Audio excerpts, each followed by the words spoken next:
আসসালামু আলাইকুম দর্শক মন্ডলী, নিশ্চয় ভালো আছেন। আজকে মূলত দুইটা বিশ্ববিখ্যাত মিডিয়ার রিপোর্ট নিয়ে কথা বলবো এবং সেই রিপোর্টের ভিত্তিতে বিশ্লেষণ করব। আমেরিকা বর্তমান অবস্থানটা, আমেরিকা কি পরিমাণ দোটানার মধ্যে আছে, কি পরিমাণে ফাটাবাসের মাঝখানে পড়ে গেছে, এই কুলো বাঁচাইতে পারতেছে না, ওই কুলো বাঁচাইতে পারতেছে না। এক নাম্বার হচ্ছে আমেরিকা যে সাজ সাজ রব করে বিশাল যুদ্ধাস্ত্রের মজুদ মধ্যপ্রাচ্যে ঘটিয়েছে, ইরান আক্রমণ হাইপ তুলে, এখন যদি পিছিয়ে আসে তাহলে তার পরাশক্তি হিসাবে তার সম্মান ক্ষুণ্ণ হবে। দ্বিতীয়ত হচ্ছে যদি কিছু একটা করে বসে তাহলে আমেরিকান গোয়েন্দা সংস্থার, আমেরিকান বিভিন্ন এজেন্সির রিপোর্ট অনুযায়ী যে প্রতিক্রিয়াটা তৈরি হবে, সেই প্রতিক্রিয়া সে নিজে কতটুকু নিয়ন্ত্রণ করতে পারতেছে। সে আসলে যদি নিয়ন্ত্রণ করতে না পারে, সারা বিশ্বের চাপ তার উপর পড়বে, পরাশক্তি হিসেবে তার সম্মান ধূলিসাৎ হবে। এখন কথা হচ্ছে, এই কথাগুলো যদি আমি বলি আপনাদের কাছে গুরুত্বপূর্ণ নাও হতে পারে। আসেন আমরা বিবিসির একটা রিপোর্ট নিয়ে কথা বলি। শেষ পর্যন্ত যুক্ত থাকবেন এবং এই কন্টেন্টটা শেষ পর্যন্ত শুনবেন, ভালো লাগবে, ইনশাআল্লাহ ভালো লাগবে। আমি বিবিসির সিকিউরিটি করেসপন্ডেন্ট, মানে নিরাপত্তা বা এই সামরিক বিশ্লেষক যিনি ফ্র্যাঙ্ক গার্ডনার, তার একটা রিপোর্টের ভিত্তিতে কথা বলতেছে। তিনি একটা রিপোর্ট তৈরি করেছেন। তিনি সেই রিপোর্টটা রেফারেন্স হিসাবে তিনি আব্রাহাম লিঙ্কন, আমেরিকার অহংকার আব্রাহাম লিঙ্কন জাহাজের এক খুব বড় কর্মকর্তা রেফারেন্স দিয়ে, তিনি অবশ্য তার নামটা বলেনি, বলেছেন যে তার কথাবার্তা রেকর্ড আমাদের কাছে আছে কিন্তু আমরা প্রকাশ করতেছি না। সেই আব্রাহাম লিঙ্কন জাহাজের সেই বড় কর্মকর্তা তিনি আশঙ্কা প্রকাশ করছে। তিনি বলেছেন যে আমাদের কাছে যে রিপোর্ট আছে সেই রিপোর্ট অনুযায়ী আব্রাহাম লিঙ্কনকে রক্ষা করা সো টাফ। কারণ আব্রাহাম লিঙ্কনকে কেন্দ্র করে যে আমেরিকার নিরাপত্তা বলয় আছে, যে সমস্ত রাডার সিস্টেম আছে, যে সমস্ত ডিফেন্স সিস্টেম আছে, মানে আব্রাহাম লিঙ্কনের দিকে যাই আসুক না কেন আপনার সেগুলো ভূপাতিত করা, সেগুলো সবকিছুরই তো একটা সক্ষমতা আছে, একটা সফটওয়্যার দ্বারা পরিচালিত। তারা রাডারে দেখবে আব্রাহাম লিঙ্কনের দিকে একটা ক্ষতিকর জিনিস ধেয়ে আসতেছে, তারা মিসাইল লঞ্চ করবে, সেটাকে ভূপাতিত করবে। কিন্তু উনি যেটা বলছেন যে মনে করেন কয়েকশো ড্রোন আব্রাহাম লিঙ্কনের দিকে আসতেছে, ঠিক ওই সময় সাগরের উপর দিয়ে ফার্স্ট অ্যাটাক স্পিড বোট শত শত আব্রাহাম লিঙ্কনের দিকে আসতেছে। আমাদের ডিফেন্স সিস্টেম, আমাদের এই আব্রাহাম লিঙ্কনকে বাঁচানোর যে সিস্টেমগুলো, সেই সিস্টেমগুলো তো হ্যাং হয়ে যাবে। বিষয়টা বোঝার জন্য আরেকটু ক্লিয়ারলি ভাবে বলি দর্শক মন্ডলী, আমরা এটিএম এ যারা টাকা তুলি, যেমন আমি মাঝে মধ্যেই আপনার ডাচ বাংলা ব্যাংকের এটিএম এ টাকা তুলতে যাই, দেখি এটিএম এর গুলা আউট, মানে বন্ধ হয়ে গেছে। এগুলো কেন হয় জানেন? যখন চাপ পড়ে বেশি, মানে সবাই মিলে টাকা তুলতে যাচ্ছে, তখন ওর সফটওয়্যার হ্যাং হয়ে যায়।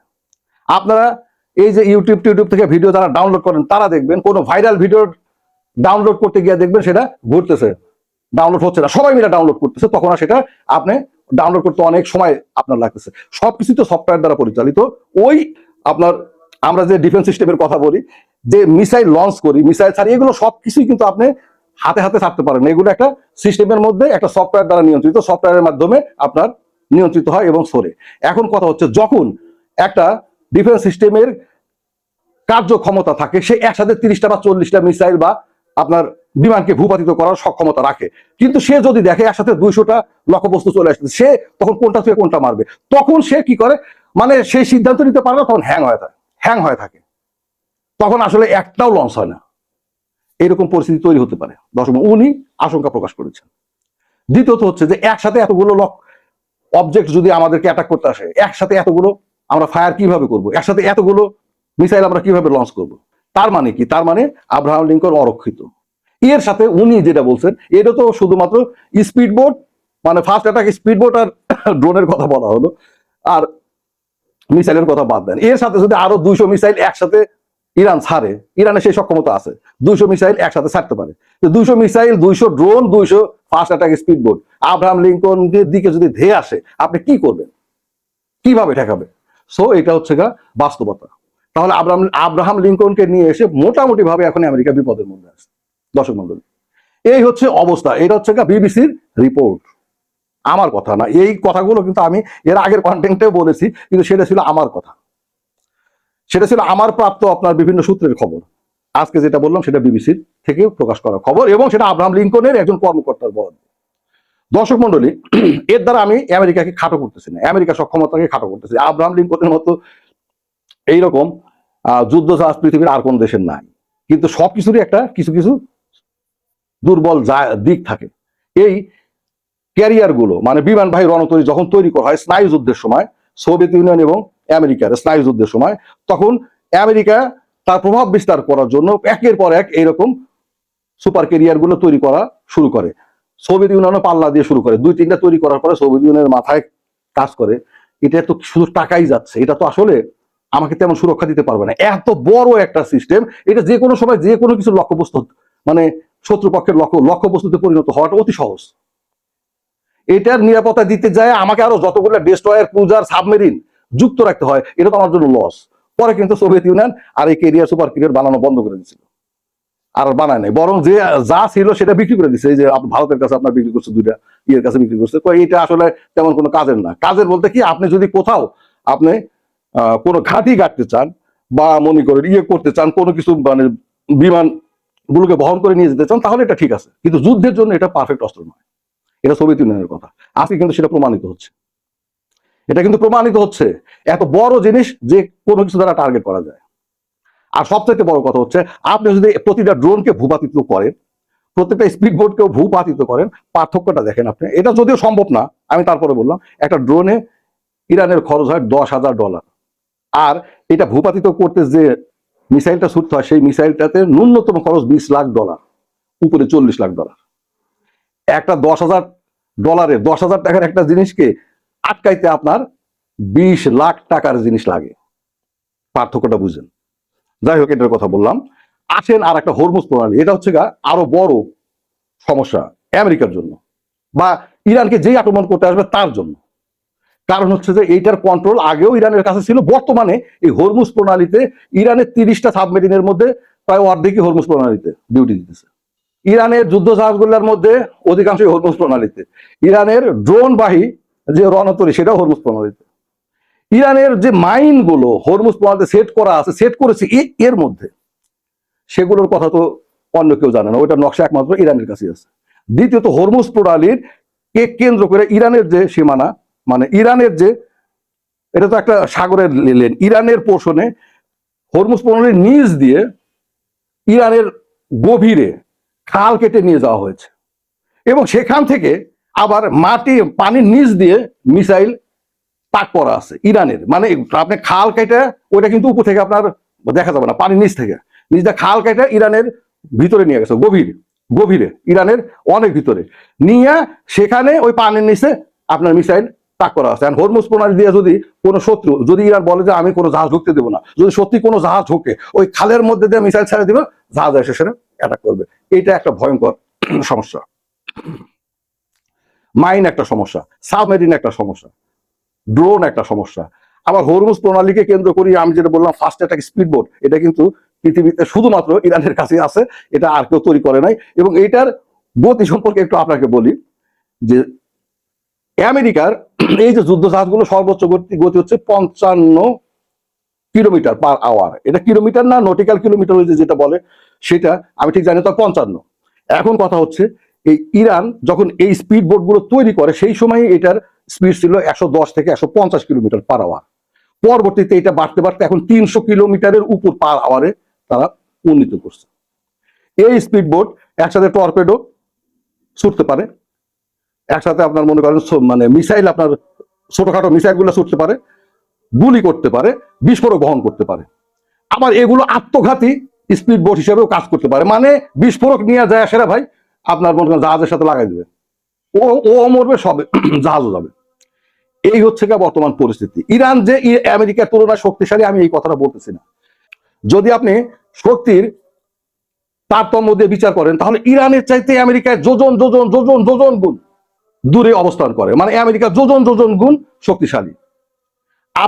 আমরা আমেরিকার যে সমস্ত অস্ত্রের নাম জানি, টমাহক ক্ষেপণাস্ত্র, তারপরে আপনার মনে করেন যে থার্ড, তারপরে F-35, F-16 বিমান, এগুলো যে জিনিসগুলো আমেরিকা বাইরে বিক্রি করার জন্য তৈরি করে, এগুলা সেগুলা আমেরিকা নিজের ব্যবহারের জন্য যেগুলো তৈরি করছে, সেগুলো একটা বাইরে আপনার বিক্রি করে না। সেগুলোর ভিতরে সেগুলোর তথ্য আমেরিকা বাইরে ঠিক মতো নিয়েও আসে না। কয়জন লোক আপনার মনে করেন B-52 বোমারু বিমান সম্পর্কে জানে, কয়জন B-2 স্পিরিট বোমারু বিমান সম্পর্কে জানে, কয়জন B-1 বোমারু বিমান সম্পর্কে জানে, কয়জন F-22 র্যাপ্টর বিমান সম্পর্কে জানে, কয়জন F-15 র্যাপ্টর আপনার মনে করেন যে F-18 হর্নেট বিমান সম্পর্কে জানে। এক্সাম্পল হিসেবে বললাম। এই যে আমেরিকার নিজস্ব ব্যবহারের জন্য বা নিজস্ব যুদ্ধে মানে সে যদি কারোর সাথে যুদ্ধ করে তখন ব্যবহারের জন্য সে উন্নত প্রযুক্তির আরো উন্নত যে বিমানটি সেই সবগুলো বর্তমানে মধ্যপ্রাচ্যে নিয়ে এসে হাজির করেছে। জর্ডানে, আরব আমিরাতে, আপনার মনে করেন যে এমনকি কাতারের, ইসরায়েলের সমস্ত ঘাটিগুলোতে এ যাবৎকালে ইতিহাসে এত পরিমাণে অস্ত্র, এত পরিমাণে মানে যুদ্ধ সামগ্রী এক জায়গায় করা হয়নি। করেও আমেরিকা কেন আপনার আক্রমণ করতে গড়িমসি করতেছে, কেন বারবার বলতেছে আমি আক্রমণ করবো, আক্রমণ করবো, তুমি আলোচনায় বসো, আলোচনায় বসো, আলোচনায় না বসলে কিন্তু আমি আক্রমণ করবো। একদিকে আক্রমণের কথা একদিনে, একদিকে আলোচনার কথা বলা হচ্ছে। কেন বলা হচ্ছে ভাই? এখানেই কবি নীরব। গতকালকে যে কন্টেন্টটা আপলোড করেছি সেটাও কিন্তু বৈশ্বিক প্রেক্ষাপটে এই বিষয়টাই তুলে ধরা হয়েছে। যুদ্ধ কি শুধুই শক্তির খেলা? যুদ্ধ কৌশলের খেলা, কৌশলগত অবস্থানের খেলা, ভূ রাজনীতির খেলা, ভূ অর্থনীতির খেলা।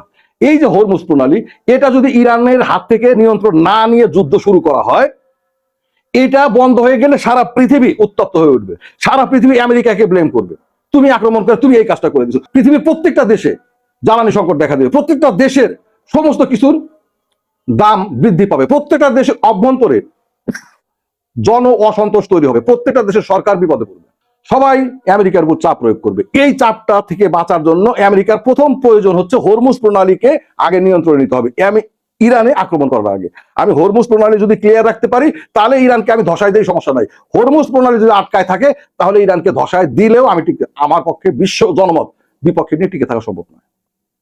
সব থেকে বড় কথা, আপনি হয়তো বলতে পারেন যে যুদ্ধ করে মনে করেন যে 1 মাসের মধ্যে যুদ্ধ করে ইরানকে তাফা তাফা করে ফেলা দেওয়া হলো, ঠিক আছে, ইরানকে পরাজিত করে তারপর হরমুজ প্রণালী ক্লিন করা হবে, সম্ভব নয়। আপনি যদি যুদ্ধ ইরানে অ্যাটাক করেন, হরমুজ প্রণালী 1-1.5 বছর 2 বছরের জন্য বন্ধ রাখা, ইরান হয়তো পরাজিত হবে, কিন্তু হরমুজ প্রণালী 1-1.5 বছরে আপনি ক্লিন করতে পারবেন না। কারণ সে এমন ভাবে মাইন্ড সেট করে রাখবে, ওই মাইন্ড পরিষ্কার করতে 1-1.5 বছর 2 বছর লাগবে। আমাদের বাংলাদেশ যে স্বাধীন হলো, ওই যুদ্ধে পাকিস্তান বঙ্গোপসাগরে যে মাইনগুলো সেট করেছিল সেই মাইন পরিষ্কার করতে সোভিয়েত ইউনিয়ন বিনা টাকায় মানে পরিষ্কার করে দিয়েছিল। কতদিন লাগছে একটু খোঁজ খবর নিয়ে দেখে। এতদিন হরমুজ প্রণালী বন্ধ থাকলে খেলা খতম। দ্বিতীয়ত হচ্ছে হরমুজ প্রণালী আরো 1-1.5 বছর বন্ধ রাখার জন্য আরো সহজ পদ্ধতি আছে। আপনি 2-3টা জাহাজ, হরমুজ প্রণালী কি ভাই 15-20 কিলোমিটার চওড়া একটা আপনার মনে করেন চ্যানেল, যার মধ্যে দিয়ে শত শত নয় হাজার হাজার তেলবাহী ট্যাঙ্কার চলে এবং সেগুলো সারা পৃথিবীতে ছড়িয়ে পড়ে। কথা হচ্ছে ওখানে 2-3টা বড় জাহাজ বা মাঝারি মানের জাহাজ আপনি যদি খালি বিস্ফোরণ ঘটায় ডুবাই দেন, ওই জাহাজ তুইলা পরিষ্কার করতে আপনার মনে করেন, ওই জাহাজ তুইলা ওই চ্যানেল ফাঁকা করতে আপনার বছরের পর বছর লেগে যাবে, কিছুই করতে হবে না। তো ইরানকে আক্রমণ কইরা হরমুজ প্রণালী 1-1.5 বছর কয়েক বছরের জন্য আপনার বন্ধ করে দেওয়া, আমেরিকা টিকতে পারবে না। সারা পৃথিবী আমেরিকা প্রবলেম করবে, আমেরিকা চাপে পড়ে যাবে সবাই। এই কারণেই বলতেছি, দোটা নাই আমেরিকা, ফাটাবাসের মাঝখানে আমেরিকা, এর মধ্যে আমেরিকা, মানে মাইন চিপার মধ্যে আমেরিকা। এটা হচ্ছে সবচেয়ে বড় কথা। আপনি অনেক বড় শক্তি নিয়েও অনেক সময় অনেক কিছু করা যায় না। ইরান সেই ভৌগোলিক অবস্থানে অবস্থিত। ইরান এমন একটা জাতি যা জীবনে পরাজয় বরণ করে না। আপনি ইরান যুদ্ধের কথা যদি বলেন, 8 বছর যুদ্ধ চলছে, তখন ইরানে কিছু ছিল না, সবে মাত্র 89 সালে এই খামেনি সরকার ক্ষমতায় আসে, আর 79 সালে, আর 80 সাল থেকে যুদ্ধ শুরু হয়। 8 বছর যুদ্ধ চলে। সেই পৃথিবীর একমাত্র যুদ্ধ যেখানে সোভিয়েত ইউনিয়ন আমেরিকা এক পক্ষ নিয়ে যুদ্ধ করছে। ফ্রান্স, সোভিয়েত ইউনিয়ন, আমেরিকা, 3 জন, এই 3 পরাশক্তি তাদের পাইলটদেরকে ইরাকি ড্রেস পরায়া তাদের বিমান নিয়ে ইরানের উপরে বোম্বিং করছে। টানা 8 বছর ইরান মাথা নত করে নাই, শেষ পর্যন্ত এরাই মাথা নত করতে বাধ্য হয়েছে। এটা আমি একটা এক্সাম্পল এর আগের ভিডিওগুলোতেও আমি আপনার তুলে ধরছি। কথা হচ্ছে ইরান এরকম একটা জাতি, ইরানে অ্যাটাক করতে গেলে সেটা একটা দীর্ঘমেয়াদী যুদ্ধে পরিণত হবে। আর দীর্ঘমেয়াদী যুদ্ধ না, শর্ট যুদ্ধ হলেও কি পরিণতি হবে সেটা বললাম। ইরান প্রথম আধা ঘন্টা আপনি আক্রমণ করবেন, প্রথম আধা ঘন্টার মধ্যে সে বর্তমানে আপনার নৌবহরে অ্যাটাক চালাবে একসাথে। এই যে 2000 ড্রোন তার বাহিনীকে দিয়ে রেখেছে, যারা আক্রমণ চালাবে তাদের হাতে 2000 ড্রোন একদম রেডি অবস্থায় দিয়েছে। খালি জাস্ট সুইচ টেপে 2000 ড্রোন আপনার ছড়াই পড়বে। তার প্রথম আঘাতটাই, আগে বলা হয়তো যে ইরানে অ্যাটাক করা হলে ইরান প্রথম অ্যাটাকটা ইসরায়েল করবে, এখন আর ইসরায়েল নেই, এখন প্রথম অ্যাটাকটা হচ্ছে মার্কিন নৌবহর আর হরমুজ প্রণালী তো আছে। কাজে আপনাকে আগে হরমুজ প্রণালী দখল নিতে হবে, আর আপনার নৌবহরকে সুরক্ষা দিতে হবে। নৌবহরকে সুরক্ষা দেওয়ার একটাই মাত্র পথ, নৌবহরকে এখান থেকে সরাই নিয়ে যেতে হবে, আদারওয়াইজ আপনি নৌবহরকে সুরক্ষা দিতে পারবেন না। এই সবকিছু মিলাইয়া ভাই, যদি এখন যুদ্ধ শুরু করা হয়, হরমুজ প্রণালী ক্লিয়ার না করলে যে চাপ, বৈশ্বিক চাপ, আর যদি নৌবহর সত্যি সত্যি আব্রাহাম লিঙ্কনের সেই ঊর্ধ্বতন কর্মকর্তার কথা অনুযায়ী যদি আব্রাহাম লিঙ্কনের কিছু হয়ে যায়, আব্রাহাম লিঙ্কনের যদি শরীর সমাধি ঘটে, পৃথিবী থেকে মার্কিন যুক্তরাষ্ট্রের সুপার পাওয়ার হিসেবে খ্যাতি নষ্ট হয়ে যাবে, আর কখনো তিনি সুপার পাওয়ার হিসেবে মাথা তুলে দাঁড়াতে পারবেন না। কিন্তু তার কিন্তু অনেক বড়, ইরানের তুলনায় বহুত বহুত বহুত বহুত গুণ আপনার মনে করেন যে সক্ষমতা তার বেশি, তার অস্ত্র শস্ত্র সবই অনেক হাই টেকনিক্যাল। লাভটা কি? শুধু শক্তির ভার দিয়ে যুদ্ধ হয় না, যুদ্ধের জন্য কৌশলগত অবস্থান লাগে, কৌশলগত বুদ্ধি লাগে, তারপর অনেক কিছু লাগে। দর্শক বন্ধু, এই হচ্ছে কথা। ভালো থাকবেন। কথা যদি পছন্দ হয় লাইক করবেন, শেয়ার করবেন, সাবস্ক্রাইব করে সঙ্গে থাকবেন দর্শক মন্ডলী, এইরূপ বিশ্লেষণ শোনার জন্য। খোদা হাফেজ।